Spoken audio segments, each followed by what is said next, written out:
Olá, aqui estamos novamente em nosso 10º encontro, neste ciclo de estudos pela TV Nova Luz, com mais uma aula sobre a justiça divina, através do livro O Céu e o Inferno. Nesta aula, continuamos estudando o capítulo 2º desta obra. Vamos a partir do item 4. Para libertar-se do temor da morte, é mister poder encará-la sob o seu verdadeiro ponto de vista, isto é, ter penetrado pelo pensamento no mundo espiritual, fazendo dele uma ideia tão exata quanto possível, o que denota da parte do espírito encarnado um tal ou qual desenvolvimento e aptidão para desprender-se da matéria. No espírito atrasado, a vida material prevalece sobre a vida espiritual. Apegando-se às aparências, o homem não distingue a vida além do corpo, esteja embora na alma a vida real, aniquilado, aquele, tudo se lhe afigura perdido, desesperador.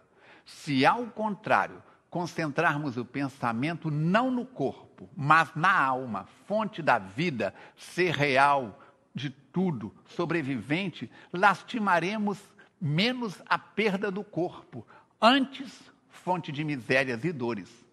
Para isso, porém, necessita o espírito de uma força só adquirível na madureza. O temor da morte decorre, portanto, da noção insuficiente da vida futura, embora denote também a necessidade de viver o receio da destruição total. Igualmente, estimula secreto anseio pela sobrevivência da alma, velado ainda pela incerteza. Esse temor decresce à proporção que a certeza aumenta e desaparece quando esta é completa. Eis aí o lado providencial da questão. Ao homem não suficientemente esclarecido, cuja razão mal pudesse suportar a perspectiva muito positiva e sedutora de um futuro melhor, prudente seria não o deslumbrar com tal ideia, desde que por ela pudesse negligenciar o presente, necessário ao seu adiantamento material e intelectual. Comentando a primeira parte deste capítulo 2º, item 4, para libertar-se do temor da morte, é mister encará-la no seu verdadeiro ponto de vista, isto é, ter penetrado pelo pensamento no mundo espiritual, fazendo deste mundo espiritual uma ideia tão exata quanto possível, o que denota da parte do espírito encarnado um tal ou qual desenvolvimento e aptidão para desprender-se da matéria. No item 5, Allan Kardec vai nos dizer que este estado de coisas é entretido e prolongado por causas puramente humanas, que o progresso fará desaparecer. A primeira é a feição com que se insinua a vida futura, feição que poderia contentar as inteligências pouco desenvolvidas, mas que não conseguiria satisfazer a razão esclarecida dos pensadores refletidos. Assim, dizem estes, desde que nos apresentam como verdades absolutas princípios contestados pela lógica e pelos dados positivos da ciência, é que eles não são verdades. Daí, a incredulidade de uns e a crença dúbia de um grande número. A vida futura é-lhes uma ideia vaga, antes uma probabilidade do que certeza absoluta? Acreditam, desejariam que assim fosse, mas apesar disso exclamam: se todavia assim não for, o presente é positivo.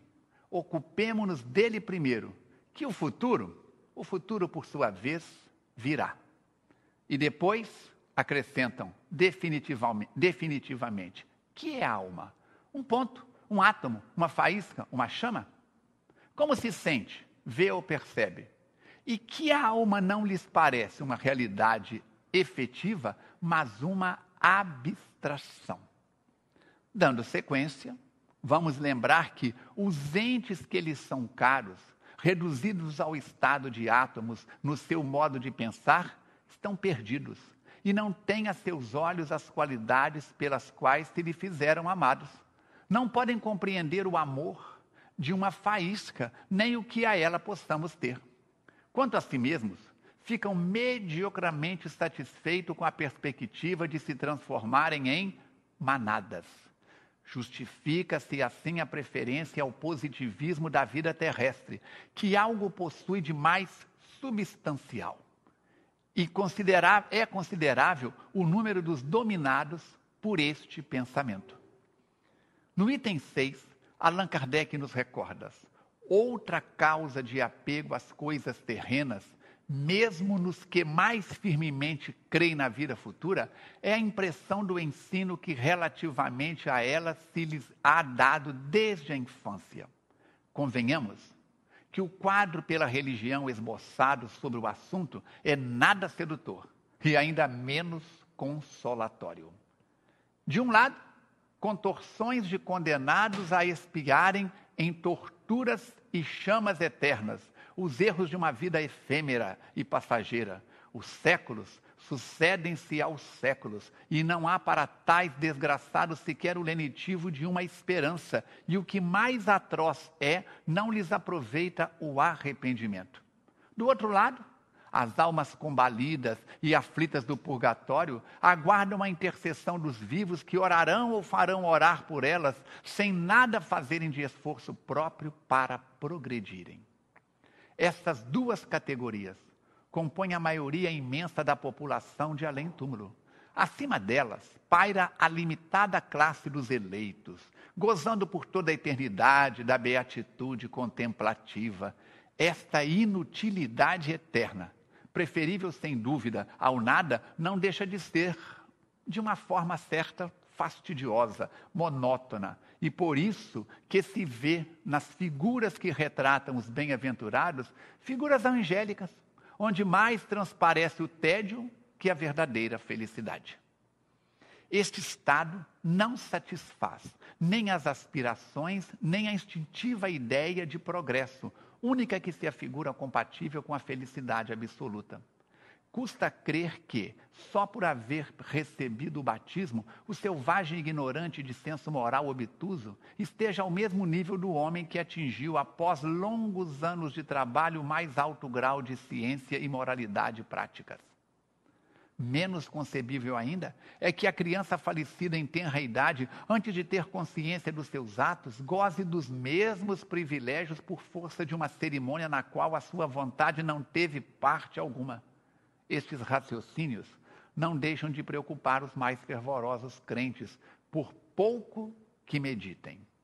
No item 7, Kardec nos recorda: não dependendo a felicidade futura do trabalho progressivo na Terra, a facilidade com que se acredita adquirir essa felicidade por meio de algumas práticas exteriores e a possibilidade até de comprar a dinheiro sem regeneração de caráter e costumes, dão aos gozos do mundo melhor valor. Mais de um crente considera em seu foro íntimo que, assegurado o seu futuro pelo preenchimento de certas fórmulas ou por dádivas póstumas que de nada o privam, seria supérfluo impor-se sacrifícios ou quaisquer incômodos por outrem, uma vez que se consegue a salvação trabalhando cada qual por si. Seguramente, nem todos pensam assim, havendo mesmo muitas e honrosas exceções. Mas não se poderia contestar que assim pensa o maior número, sobretudo das massas pouco esclarecidas, e que a ideia que fazem das condições de felicidade no outro mundo não entretenha o apego aos bens deste, acoroçando o egoísmo. Passamos, em seguinte, ao comentário que vamos desenvolver dessa primeira parte do capítulo 2 do item 7. Não dependendo a felicidade futura do trabalho progressivo da Terra, a facilidade com que se acredita poder adquirir essa felicidade por meio de algumas práticas exteriores, a possibilidade até de as comprar a dinheiro sem regeneração de caráter e costumes, dão aos gozos do mundo melhor valor. E mais de um crente considera intimamente que, assegurando o seu futuro pelo cumprimento de certas fórmulas, de nada o privam, seria supérfluo impor-se sacrifícios ou quaisquer incômodos por outrem. Vamos adiante no item 8. Acrescentemos ainda a circunstância de tudo nas usanças concorrer para lamentar a perda da vida terrestre e temer a passagem da terra ao céu. A morte é rodeada de cerimônias lúgubres, mais próprias a infundirem terror do que a provocarem a esperança. Se descrevem a morte, é sempre com aspecto repelente e nunca como um sono de transição. Todos os seus emblemas lembram a destruição do corpo, mostrando-o hediondo e descardado. Nenhum simboliza a alma desembaraçando-se radiosa dos grilhões terrestres. A partida para este mundo, mais feliz, só se faz acompanhar do lamento dos sobreviventes, como se imensa desgraça atingira os que partem. Dizem-lhes eternos adeuses, como se jamais fossem revê-los. Lastima-se por eles a perda dos gozos mundanos, como se não fosse encontrar maiores gozos no além-túmulo. Que desgraça, dizem, morrer tão jovem, rico e feliz, tendo a perspectiva de um futuro brilhante. A ideia de um futuro melhor apenas toca de leve o pensamento, porque não tem nele raízes. Tudo concorre assim para inspirar o terror da morte, em vez de infundir esperança. Sem dúvida que muito tempo será preciso para o homem se desfazer destes preconceitos, o que não quer dizer que isso não suceda, à medida que a sua fé se for firmando a ponto de conceber uma ideia mais sensata da vida espiritual.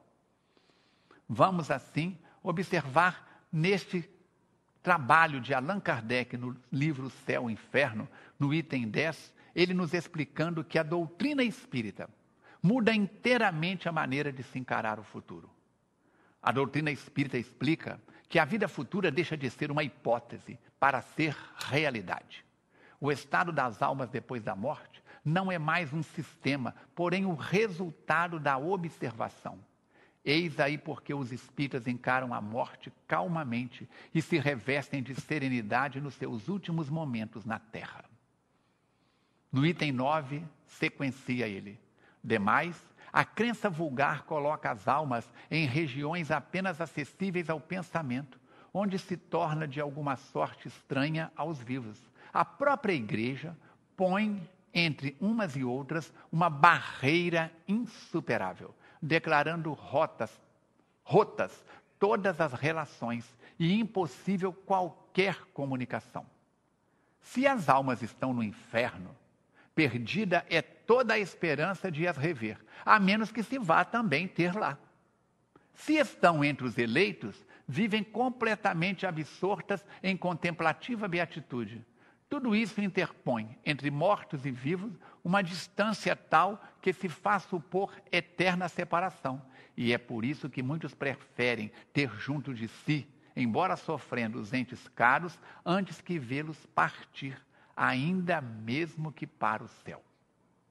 E a alma que estiver no céu será realmente feliz vendo, por exemplo, arder eternamente seu filho, seu pai, sua mãe ou seus amigos? Pensa bem nisso. Nós estamos juntos neste trabalho de aprendizado, para tirar da nossa cabeça essas ideias errôneas que foram cultivadas pela teologia em diversos caminhos do cristianismo, colocando em nós um Deus pavor, um Deus terror, um Deus horror. João registra: Deus é amor. É a este Deus que recorremos através da TV Nova Luz para estudarmos todas estas realidades que a doutrina espírita nos oferece. Para, estudando Kardec, compreender a nossa realidade e saber que somos viajantes na grande viagem da treva para a luz, da doença para a saúde, neste descobrimento, neste autodescobrimento, a cada página que viramos dos livros das obras básicas da doutrina espírita. Agradecemos a sua companhia, a sua audiência e rogamos a este Deus de amor que visite o seu lar, o seu carro, o seu local de trabalho, onde você esteja agora acompanhando a TV Nova Luz, para que juntos possamos espalhar cada vez mais luz em favor de todos. Ajude-nos a divulgar este programa em seus contatos e em suas redes sociais. Um grande abraço e até a nossa próxima aula. Muita paz a todos.